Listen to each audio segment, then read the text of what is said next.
If a nation expects to be ignorant and free, it expects what never was and never will be. Thomas Jefferson understood what most people ignore today. Freedom isn't automatic. It has a prerequisite: knowledge.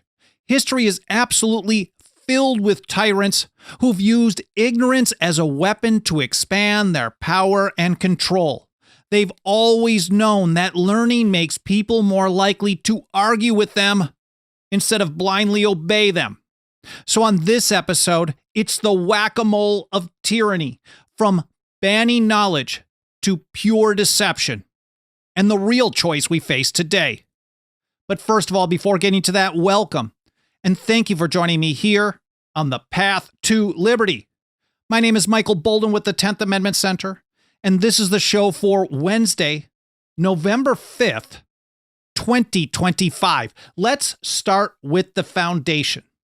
Before any people can claim or even defend their rights, they must first be capable of recognizing them. As Benjamin Rush put it, ignorance isn't just a gap, it's a cage. He said, freedom can exist only in a society of knowledge. Without learning, men are incapable of knowing their rights. And he understood that when knowledge is basically hoarded by a few, that means freedom is basically going to be denied to the rest of us. Liberty can't survive behind locked doors or, well, intellectual gatekeepers either. He said, where learning is confined to a few people, liberty can be neither equal nor universal. And next up, he drove the point home by quoting Caesar Beccaria. They aren't just protecting their power when they use ignorance. They're actively afraid of an informed public. When the clouds of ignorance, he wrote, are dispelled by the radiance of knowledge, authority trembles. And tyranny really needs to be built on something. It has its own foundation, of course. And St. George Tucker, in his view of the Constitution of the United States, explained that ignorance is that foundation. He said the ignorance of the people is the footstool of despotism. Thomas Paine understood that ignorant people are obedient people. They trust the experts who just tell them what to do and then they comply. He wrote, reason and ignorance, the opposites of each other, influence the great bulk of mankind.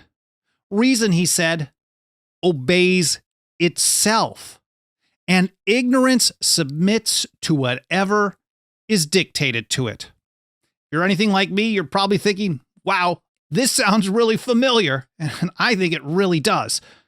But this kind of ignorance throughout history, it generally isn't accidental. It's really a weapon.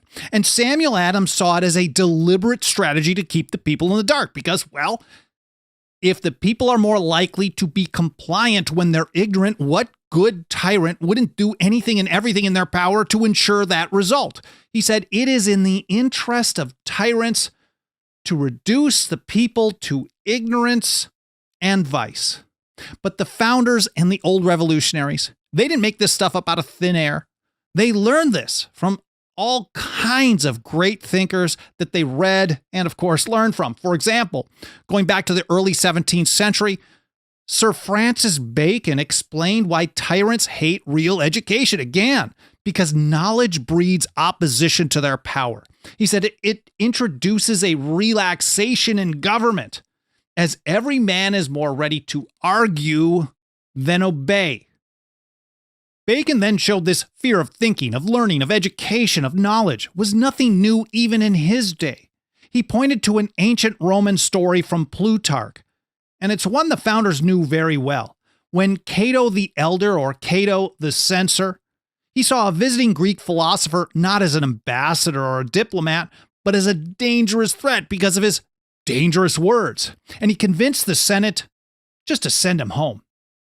He wrote, whence Cato the Censor, when Carneades came ambassador to Rome, and the young Romans, allured with his eloquence, flocked about him, gave counsel in open senate to grant him his despatch immediately. And why? He wasn't concerned that this diplomat was wrong in what he was saying. He was concerned that he might, well, give the youth of Rome ideas that may make them dislike the government that they lived under.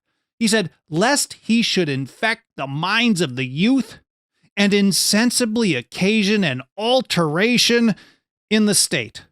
And of course, that was ancient Rome. There are many other examples like this throughout ancient history. But in 1765, John Adams wrote about what came after that. And he examined well over 1,000 years of European history, somewhere from around the 5th century through the mid-16th century. And he identified how, well, tyranny maintained itself throughout the continent by intentionally spreading ignorance. He said they have accordingly labored in all ages to wrest from the populace, as they are contemptuously called, the knowledge of their rights and wrongs, and the power to assert the former or redress the latter. The mechanism he was discussing, well, the canon, but here the feudal law, which, as Adams pointed out, was implemented basically everywhere. He said it was soon adopted by almost all the princes of Europe and wrought into the constitutions of their government. And what was the result? Well, total ignorance, and it was intentional, ended up in total domination and control. What a surprise, right? He said, in this manner, the common people were held together in herds and clans, in a state of servile dependence on their lords. Bound, he wrote, even by the tenure of their lands to follow them, whenever they commanded to their wars, in a state of total ignorance of everything divine and human, accepting the use of arms and the culture of their lands.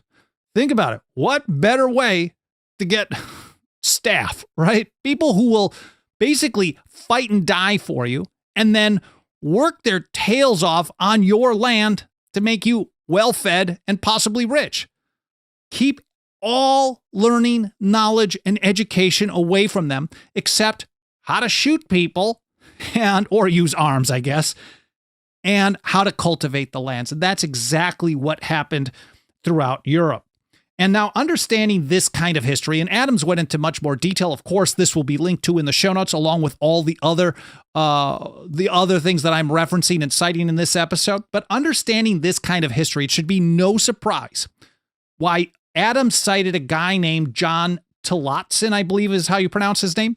He's a 17th century Archbishop of Canterbury who pointed out that ignorance is one of the great weapons that absolutely destroys humanity. He said, ignorance and inconsideration are the two great causes of the ruin of mankind.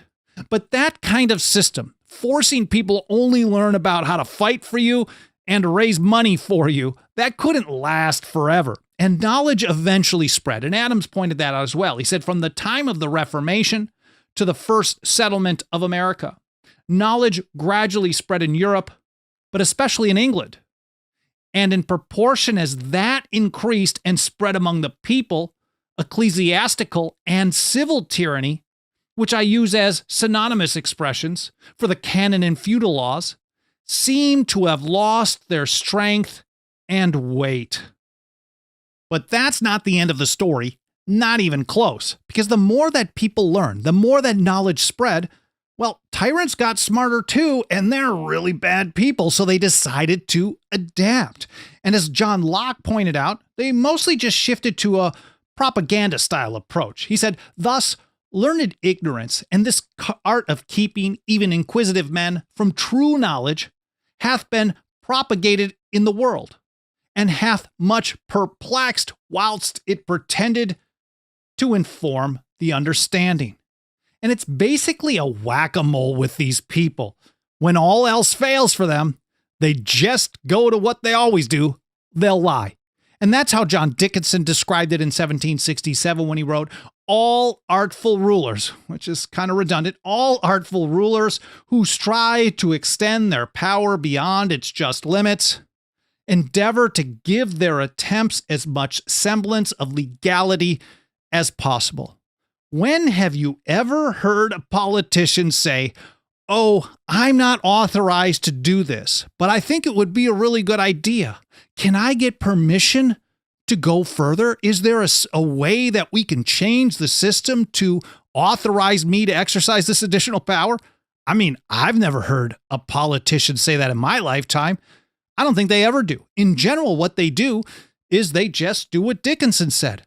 They just claim everything that they do is legal when they hold power, and when their opponents hold power, everything that they do is either bad or illegal. And the lies work, and they work really well because there always seems to be enough ignorance around us for their plans to take root. And that's how George Washington described things in a 1786 letter to John Jay. He said, "Ignorance and design are difficult to combat.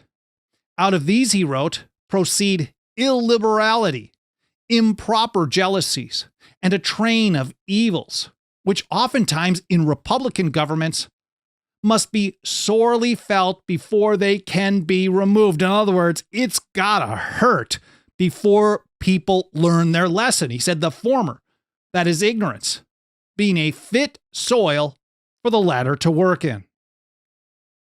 Unfortunately, things can get even worse because when you combine ignorance with, we'll say, a lack of backbone, as St. George Tucker pointed out, liberty doesn't stand a chance.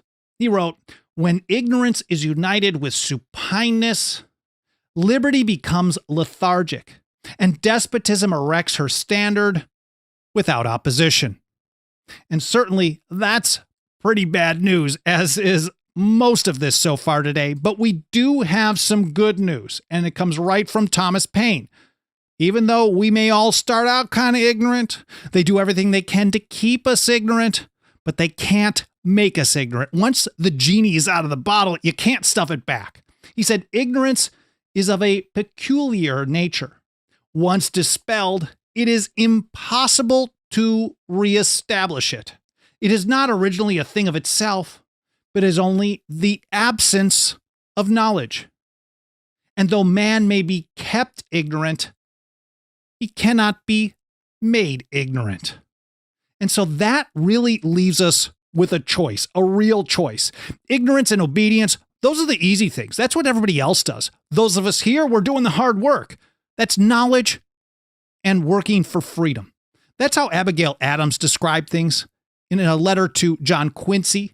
She said, "Learning is not attained by chance. It must be sought for with ardor and attended to with diligence."